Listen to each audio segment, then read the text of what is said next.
নমস্কার বন্ধুরা, কর্মসাথী ইউটিউব চ্যানেলে তোমাদের সকলকেই স্বাগতম। বন্ধুরা, তোমাদের জন্য খুশির খবর, আবারও নতুন একটি চাকরির বিজ্ঞপ্তি নিয়ে তোমাদের সামনে হাজির হয়েছি। বিডিও অফিসের তরফ থেকে কর্মী নিয়োগ করা হবে, তার একটি বিজ্ঞপ্তি প্রকাশিত হয়েছে। এখানে পুরুষ ও মহিলা, অর্থাৎ তুমি যদি একজন মেল ক্যান্ডিডেট হয়ে থাকো অবশ্যই আবেদন করতে পারবে, তুমি যদি একজন ফিমেল ক্যান্ডিডেট হয়ে থাকো অবশ্যই আবেদন করতে পারবে। এখানে আবেদন করার জন্য কোয়ালিফিকেশান কী লাগছে? 8 মানে অষ্টম পাস, মাধ্যমিক পাস এবং গ্র্যাজুয়েশন পাস যোগ্যতাতেও এখানে তোমরা আবেদন করতে পারবে। পশ্চিমবঙ্গের 23টি জেলা থেকে এখানে আবেদনযোগ্য এবং আবেদন চলবে আগামী 9/12/2024 অর্থাৎ মান্থের 9 তারিখের মধ্যেই টাইম শেষ হয়ে যাবে। তো যারা আবেদন করতে ইচ্ছুক অবশ্যই এই ডেটের আগে বা এই ডেটের মধ্যে আবেদন সম্পূর্ণ করবে। আমি স্টেপ বাই স্টেপ এই ভিডিওর মাধ্যমে তোমাদের দেখিয়ে দেবো সমস্ত তথ্য। তার আগে বলি বন্ধুরা, এটি আমাদের নতুন একটি ইউটিউব চ্যানেল, সেক্ষেত্রে তোমাদের কাছে বিনীত অনুরোধ, চ্যানেলটিতে অবশ্যই তোমরা লাইক ও সাবস্ক্রাইব করতে ভুলবে না। তোমাদের একটি লাইক ও সাবস্ক্রাইবে খুবই মোটিভেটেড করে নতুন নতুন ভিডিও এই চ্যানেলে আপলোড করার জন্য। তো চলো স্টেপ বাই স্টেপ দেখিয়ে দিই আজকে সেই অফিসিয়াল নোটিফিকেশনে কী কী তথ্য উল্লেখ করা আছে এবং কিভাবে তোমরা আবেদন করবে। আচ্ছা, আমি সেই অফিসিয়াল নোটিফিকেশানটা ওপেন করে ফেলেছি, যা তোমরা অন স্ক্রিন দেখতে পাচ্ছ। এই অফিসিয়াল নোটিফিকেশানের সমস্ত তথ্যই আমি স্টেপ বাই স্টেপ তোমাদের সামনে উল্লেখ করব। তার জন্য তোমাদেরকে কী করতে হবে, ভিডিওটি প্রথম থেকে শেষ অবধি দেখতে হবে উইদাউট স্কিপে। এবার দেখে নাও বন্ধুরা, এখানে কিন্তু তোমাদের অফলাইন মোডে আবেদন করতে হবে, অর্থাৎ এখানে অ্যাপ্লিকেশন ফর্ম আছে, এই ফর্মটি ফিল আপ করতে হবে। আমি তোমাদের দেখিয়ে দিচ্ছি কীভাবে তোমরা ফিল আপ করবে এবং ফিল আপ করে নির্দিষ্ট ডেট এবং টাইমের মধ্যে নির্দিষ্ট স্থানে এই অ্যাপ্লিকেশন ফর্মটি পাঠিয়ে দিলে তোমাদের কিন্তু আবেদন প্রক্রিয়া সম্পূর্ণ হবে। ওকে, আর ভিডিও শুরুতেই বলে দিচ্ছি এখানে কিন্তু নির্দিষ্ট স্থান থেকেই কিন্তু আবেদন করতে পারবে। যে সমস্ত ব্যক্তিরা অন্য স্থানে থেকে যারা ভিডিও দেখছো এই স্থান ছাড়া, তারা কিন্তু এখানে আবেদন করতে পারবে না। সেক্ষেত্রে তাদের পঞ্চায়েতের নাম, ব্লকের নাম, মিউনিসিপ্যালিটির নাম অবশ্যই মেনশন করবে কমেন্টের মাধ্যমে। সেখান থেকে যে কোনো ছোটো বড়ো চাকরির যা বিজ্ঞপ্তি আসুক না কেন আমি কিন্তু ভিডিওর মাধ্যমে তুলে ধরবো। ঠিক আছে, আমি দেখিয়ে দেবো যে কোথাকার বাসিন্দারা একমাত্র এখানে আবেদন করতে পারবে, এটাও কিন্তু ভিডিও শুরুতেই তোমাদের জানিয়ে দিলাম। ঠিক আছে, এবার দেখে নাও এখানে কীভাবে আবেদন করতে হবে। নাম কি আছে, এখানে তোমাদের নাম, অর্থাৎ যে আবেদন করবে সেই প্রার্থীর নাম হবে। এখানে তোমাদের পিতার নাম, যদি বিবাহিত মহিলা থাকে তাদের স্বামীর নাম এখানে উল্লেখ করতে হবে। বর্তমান ঠিকানা, অর্থাৎ তোমাদের প্রেজেন্ট ঠিকানা, তোমাদের এখানে ভিলেজের নাম, থানা বলেছে এখানে থানার নাম, পিন নাম্বার যেটা আছে সেটা মেনশন করবে অর্থাৎ লিখবে, ডাকঘর কী আছে সেটা দেবে এবং কোন জেলা থেকে তুমি আবেদন করছো সেই জেলার নাম উল্লেখ করবে। ঠিক আছে, তোমাদের দেখো এখানে স্থায়ী ঠিকানা, তোমাদের গ্রামের নাম, থানার নাম, ডাকঘর, জেলা, এই যে জিনিসগুলো আছে এগুলো তো সব লিখতে হবে। যদি তোমাদের মনে হয় যে না তোমাদের প্রেজেন্ট এবং পার্মানেন্ট অ্যাড্রেস সেম, তাহলে ডু লিখে জাস্ট ছেড়ে দেবে, সেটা করলে হবে না। সমস্ত তথ্যটাই কিন্তু এখানে লিখতে হবে অর্থাৎ মেনশন করতে হবে। ঠিক আছে, এবার দেখো 5 নম্বর এখানে মোবাইল নাম্বার, খুবই একটি ভাইটাল পয়েন্ট। মোবাইল নাম্বারটা এখানে তোমাদের ঠিক দিতে হবে। পরবর্তীকালে কোনো রকম আপডেট কিন্তু মোবাইল নাম্বারের মাধ্যমেই তোমাদের জানানো হবে বা দেওয়া হবে। ঠিক আছে, মোবাইল নাম্বারটা কিন্তু খুব মেনশন এখানে রয়েছে, খুব ভালো করে তোমরা কিন্তু মোবাইল নাম্বারটা এখানে উল্লেখ করবে যাতে কোনো রকম ভুলভ্রান্তি না হয়।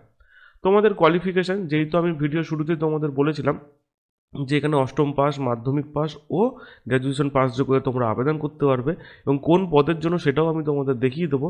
তার জন্য অবশ্যই তোমাদের এখানে কোয়ালিফিকেশান ডিটেলসটা উল্লেখ করতে হবে, পরীক্ষার নাম, তার সঙ্গে এখানে পরীক্ষায় উত্তীর্ণ হয়েছে কোন বছরে সেটা, কোনো বিশ্ববিদ্যালয় থেকে বা কোনো বোর্ড থেকে সেটা উল্লেখ করবে, কত নাম্বার পেয়েছিলে, কত প্রাপ্ত নাম্বার, তোমার পার্সেন্টেজ কী আছে, সমস্ত তথ্য এখানে উল্লেখ করতে হবে।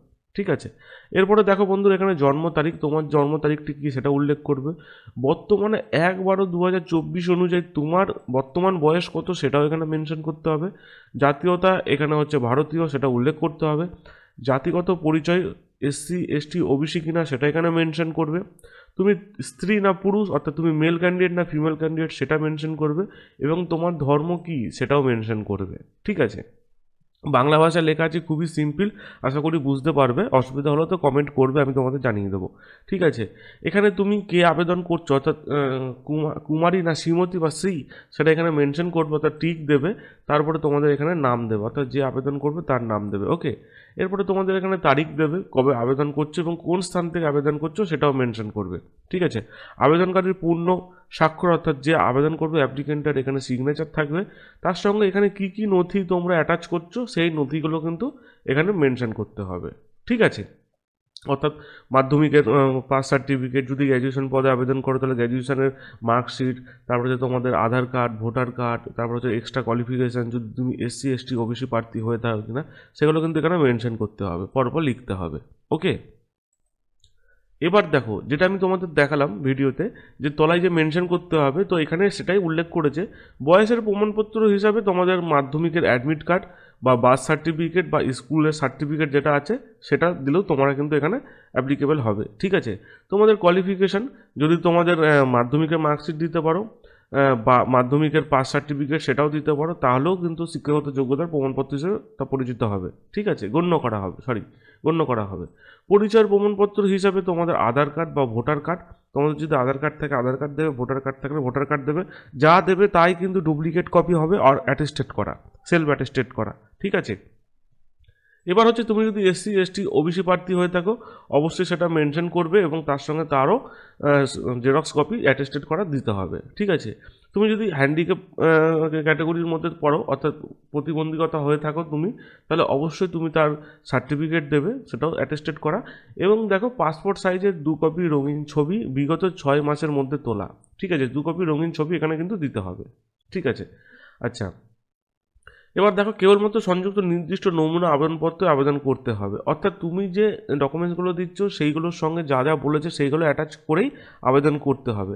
আবেদনপত্র জমা নেওয়া হবে 29/11/2024, অর্থাৎ নভেম্বর মাসে কিন্তু 29 তারিখ থেকে আবেদন প্রক্রিয়া শুরু হয়েছে, যা ডিসেম্বর মাসের 9 তারিখের মধ্যে, অর্থাৎ এই মান্থের আর 2 দিন পরে 9 তারিখ, সেখানেই কিন্তু আবেদন প্রক্রিয়া কমপ্লিট হচ্ছে সেই তারিখে, তার মধ্যে বিকাল 4টে পর্যন্ত। তো যারা ইন্টারেস্টেড আছো তারা কিন্তু অবশ্যই এই টাইমের মধ্যে আবেদন করে নেবে।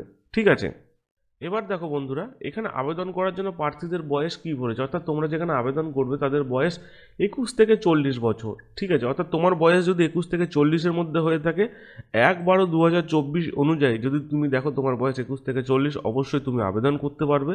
এছাড়া তপশিলি জাতি বা তপশিলি উপজাতি প্রার্থীদের ক্ষেত্রে 21 বছর থেকে 45 বছর বয়সের ছাড় যেটা আছে সেই ছাড়টাও তোমরা পেয়ে যাচ্ছে, এবং প্রতিবন্ধী প্রার্থীদের ক্ষেত্রে 21 থেকে 45 বছর। ঠিক আছে, সেটাও এখানে উল্লেখ করেছে। এবার দেখো বন্ধুরা, এখানে কোন পদে নিয়োগ করা হচ্ছে এবং তার কোয়ালিফিকেশন কী। বন্ধুরা, এখানে সুপারিনটেন্ডেন্ট পদে নিয়োগ করা হচ্ছে, কুক পদে নিয়োগ করা হচ্ছে ও হেল্পার পদে নিয়োগ করা হচ্ছে। এই 3টে পদ আছে, 3টে পদের কোয়ালিফিকেশন কি। সুপারিনটেন্ডেন্ট পদে আবেদন করার জন্য তোমাদের এখানে গ্র্যাজুয়েশন কমপ্লিট করতে হবে, সে তুমি বিএ বিকম বিএসসি যাই কমপ্লিট করো না কেন, অর্থাৎ গ্র্যাজুয়েশন কমপ্লিট করলে কিন্তু তোমরা এখানে আবেদন করতে পারবে। কুকের ক্ষেত্রে অনলি ফর 8 পাস এবং হেল্পারের ক্ষেত্রে অনলি ফর 8 পাস, 8ম শ্রেণী পাস যোগ্যতায় তোমরা আবেদন করতে পারবে। তাহলে আবারও বলে দিই, সুপারিনটেন্ডেন্ট পদের ক্ষেত্রে তুমি গ্র্যাজুয়েশন কমপ্লিট করবে, বিএ বিকম বিএসসি যে কোনো স্ট্রিম নিয়েই তুমি পাস করো না কেন গ্র্যাজুয়েশন হলেই হবে।